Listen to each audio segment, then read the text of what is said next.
श्री शिवाय नमस्तुभ्यम दोस्तों। भगवान शिव जी आपकी हर मनोकामना पूरी करें, इसी कामना के साथ आज का वीडियो हम शुरू करते हैं। दोस्तों, आज इस वीडियो में विस्तार से बात करने वाले हैं हरतालिका तीज व्रत की, जो कि साल 2025 में 26 अगस्त दिन मंगलवार को पूरे विधिवत तरीके से सुहागन महिलाओं के द्वारा अपने पति की दीर्घायु के लिए व अखंड सौभाग्य की प्राप्ति के लिए रखा जाएगा। आज हम इस वीडियो में विस्तार से बात करेंगे कि मासिक धर्म यानी पीरियड के कितने दिन के बाद हम हरतालिका तीज व्रत की पूजा कर सकते हैं, क्योंकि बहुत सारी बहनों के प्रश्न आते हैं कि उनका तीसरा दिन है, चौथा दिन है या पांचवा दिन है पीरियड का, तो क्या वे तीसरे, चौथे, पांचवें दिन में हरतालिका तीज व्रत की पूजा पाठ कर सकती हैं या नहीं कर सकती हैं। और इस बारे में भी विस्तार से बात करेंगे कि मान लीजिए मेरी किसी माताओं बहनों को हरतालिका तीज व्रत वाले दिन ही पीरियड आ जाता है, मासिक धर्म आ जाता है, तो क्या वे ऐसे में तैयार होंगी या नहीं होंगी, 16 श्रृंगार उनको करना चाहिए या नहीं करना चाहिए, पैरों में आलता लगाएं या नहीं लगाएं। कहने का तात्पर्य है कि उस दिन वो श्रृंगार करें या ना करें। तो संपूर्ण जानकारी देने वाली हूँ दोस्तों, तो वीडियो को पूरा ध्यान से अंत तक देखिएगा, सुनिएगा। वीडियो पसंद आ जाए तो वीडियो को छोटा सा एक लाइक कर दीजिएगा, साथ ही साथ अपने ही चैनल को जोर से सब्सक्राइब कर दीजिएगा। चलिए पहले बात कर लेते हैं कि हमें मासिक धर्म के कितने दिन के बाद हरतालिका तीज की पूजा करनी चाहिए। देखिए, चाहे देव हो या देवी हो, जब तक हम मासिक धर्म की अवस्था से पूरी तरह से बाहर नहीं निकल जाते हैं, कहने का तात्पर्य ये है कि जब तक हमारा पीरियड पूरी तरह से समाप्त नहीं हो जाता है, तब तक हमें पूजा पाठ बिल्कुल भी नहीं करनी चाहिए और ना ही पूजा पाठ से जुड़े हुए कोई भी अन्य कार्य करने चाहिए, क्योंकि ऐसा हिंदू शास्त्र में माना गया है कि जब स्त्री रजस्वला अवस्था में होती है तो उसे इस अवस्था में पूजा पाठ व पूजा पाठ से जुड़े हुए कोई भी कार्य करना निषेध माना गया है। हमारे बड़े बुजुर्ग भी कहते थे कि ऐसे में जितना हो सके पूजा पाठ के कार्यों से दूर रहें और अपना थोड़ा बहुत आराम करें। तो यहाँ पर ये सवाल नहीं उठता है कि आप तीसरे दिन के बाद हरतालिका तीज की पूजा कर सकती हैं या चौथे दिन के बाद। नहीं, देव हो या देवी हो, वो हमारे भगवान हैं, हमारे पूजनीय हैं, हमारे परमात्मा हैं, तो इस अवस्था में हम उनको स्पर्श नहीं कर सकते हैं। इस बात का आपको विशेष ध्यान रखना है। अब कई लोगों का कहना यहाँ पर यह बनता है कि पांचवें दिन तक देवियों की पूजा कर ली जाती है।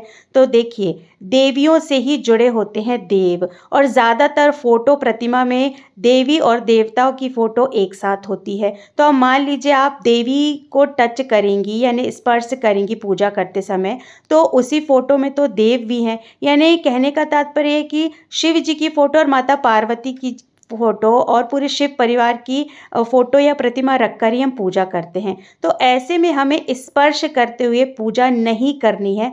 वैसा मेरे पास प्रश्न आता है कई बहनों का कि उनका चौथा दिन है या पांचवा दिन है, तो क्या वे पूजा कर सकती हैं। मैंने अभी जन्माष्टमी का ही वीडियो डाला था कि पीरियड में जन्माष्टमी की पूजा कैसे करें, तो उसमें एक बहन का प्रश्न आया था। देखिए, तीसरा, चौथा, पांचवा दिन मायने नहीं रखता है। ये इंपॉर्टेंट नहीं रखता कि आपका पांचवा दिन है, चौथा दिन या छठवां दिन है। मायने ये रखता है, इंपॉर्टेंट ये बात रखती है कि आपका मासिक धर्म यानी पीरियड पूरी तरह से समाप्त हो गया है, नहीं हो गया है। जब तक आप पूरी तरह से शुद्ध नहीं हो जाती हैं, जब तक आपका मासिक धर्म पूरी तरह से समाप्त ना हो जाए, तब तक आपको पूजा नहीं करनी है। इस बात का विशेष आपको ध्यान रखना है। देखिए, कई लोग क्या रहता है, एक्साइटमेंट बहुत ज़्यादा रहती है, तो वे थोड़ी बहुत ना गलती कर जाती हैं। आपको गलती बिल्कुल भी नहीं करना है, और कई लोग तो छठवें दिन पूजा कर लेते हैं। तो देखिए, आपको ऐसी गलती नहीं करना है। आपका मासिक धर्म यानी पीरियड पूरी तरह से समाप्त हो जाए, आपने 2 से 3 बार बालों को अच्छी तरह से धुल लिया है, आप पूरी तरह से साफ स्वच्छ हो गई हैं, तभी आपको हरतालिका तीज व्रत की पूजा पाठ करनी चाहिए और पूजा पाठ से जुड़े हुए अन्य कार्य करने चाहिए। ऐसे भी देखिए, हद से हद 5 या 6 दिन तक होता है महिलाओं को ज़्यादातर। तो हम छठवें दिन पूरी तरह से साफ स्वच्छ हो जाते हैं, 2 से 3 बार हमने बाल धुल लिया है, तो हम 7वें दिन या 8वें दिन, हद से हद 8वें दिन से जो है वो हम पूजा पाठ प्रारंभ कर सकते हैं। तो अगर आपका 5वां दिन है या 6वां दिन है या चौथा दिन है, आप बिल्कुल भी ऐसा विचार मत लाइए कि आप पूजा पाठ कर सकती नहीं, बहुत बड़ा व्रत होता है और इस व्रत को हमें पूरे विधिवत तरीके से करना होता है। तो जब आप पूरी तरह से शुद्ध हो जाएँ, जब आपका मासिक धर्म पूरी तरह से समाप्त हो जाए, तभी आप हरतालिका तीज व्रत की पूजा कर सकती हैं और पूजा के अन्य कार्य जैसे भोग प्रसादी बनाना कर सकती हैं।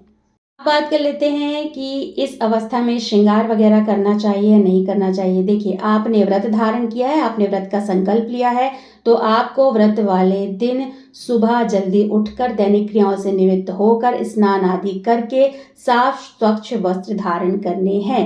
आप मासिक धर्म की अवस्था में हैं तो आपको विशेष तौर से इस दिन बाल नहीं धुलना है, क्योंकि पीरियड वाले बाल जो होते हैं वो व्रत वाले दिन नहीं धुले जाते हैं। और वैसे भी जो ये व्रत पड़ रहा है वो मंगलवार को पड़ रहा है, तो आपको विशेष तौर पे इस बात का ध्यान रखना है कि जो पीरियड वाले बाल हैं वो आपको नहीं धोने हैं।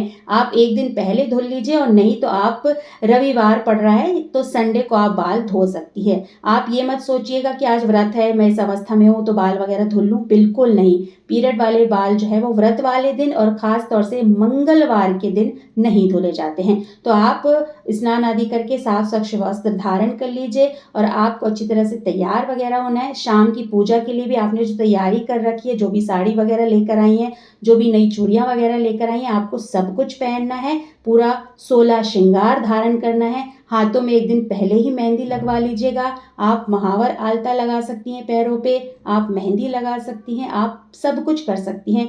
आपने जो भी तैयारी कर रखी है, जो भी साड़ी, जो भी नई चूड़ियाँ, नई साड़ी, आप सब कुछ पहन लीजिए, सब श्रृंगार कर लीजिए। बस आपको एक बात का विशेष तौर पे ध्यान रखना है, जो सिंदूरा वाला जो सिंदूर होता है, लाल या पीला सूखा सिंदूर, आपको उसे अपनी मांग में नहीं लगाना है।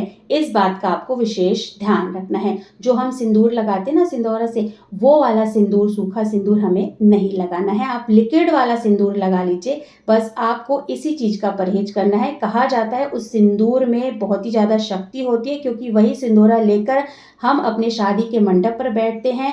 उसमें वेद मंत्रोच्चार किए जाते हैं, वेद पढ़े जाते हैं, तो उस सिंदूरा में बहुत ही ज़्यादा शक्ति आ जाती है, उसका महत्व बहुत ज़्यादा बढ़ जाता है। जो वो सूखा लाल या पीला सिंदूर होता है ना, वो बहुत ही पवित्र और पावन होता है। तो ऐसी अवस्था में बस आपको वो सिंदूर नहीं लगाना है। बाकी आप पूरे 16 श्रृंगार करिए, पैरों में आलता महावर लगाइए, हाथों में मेहंदी लगाइए, जो भी आपने तैयारियां कर रखी है वो सब कुछ आप कर सकती हैं, पूरी अच्छी तरह से तैयार हो सकती हैं। अब यहाँ पर ना बहुत सारे प्रश्न आते हैं कि व्रत नहीं करना है तो तैयार क्यों? भाई, ये व्रत हम अपने सुहाग के लिए ही रख रहे हैं, तो हमें तैयार तो अच्छे से होना ही है, पूजा बस तो नहीं करनी है। बाकी आप अच्छे से तैयार हुए, अपने मन में ऊर्जा लेकर आइए, अपनी सकारात्मक सोच रखिए। आपको बिल्कुल ऐसे या कहीं भी ऐसे पड़े नहीं रहना, कहीं भी ऐसे बैठे नहीं रहना है। आपको व्रत वाले दिन अच्छी तरह से तैयार वगैरह होना है, क्योंकि देखिए ये जो अवस्था है ये प्रकृति की ही देन है, उसको ऐसा हुआ बनाने की आवश्यकता नहीं है। और अगर आप ऐसे कहीं भी डले पड़े बैठे रहते हैं ना, तो ऐसे में 4 लोग आपको भी देखकर ना मतलब अच्छा नहीं लगता है। तो आपको व्रत वाले दिन अच्छे से तैयार होना है, पूरा 16 श्रृंगार करना है। बस आपको लाल पीला जो सूखा सिंदूर मैंने बताया है वो नहीं लगाना है। बाकी आप सब श्रृंगार जो है वो कर सकती हैं। और आपको इस अवस्था में पूजा पाठ के स्थान से दूर बैठकर कथा अवश्य सुननी है। मैंने अपने पहले की भी वीडियो में कहा है, आप पूजा नहीं कर रही हैं, लेकिन आप एक तौर पे व्रत हैं और आपका ये जो व्रत है वो मान्य होगा, क्योंकि ऐसा माना जाता है कि जब स्त्री राजस्वला अवस्था में होती है तो उसका किया हुआ व्रत पूरी तरह से मान्य होता है। उसके द्वारा चढ़ाई गई सामग्री, मतलब वो खुद स्पर्श करते हुए नहीं चढ़वाती है, दूसरों से चढ़वाती है, तो वो भी पूरी तरह से मान्य होती है। तो आपको व्रत को सार्थक बनाना है, अपने पूर्ण करना है, तो आप इस दिन पूजा वाले स्थान से दूर बैठकर कथा अवश्य आपको सुननी है, क्योंकि स्त्री का इस अवस्था में किया गया व्रत पूरी तरह से मान्य होता है और उसका पूर्ण फल भी उस स्त्री को प्राप्त होता है। तो इस बात का आपको विशेष ध्यान रखना है।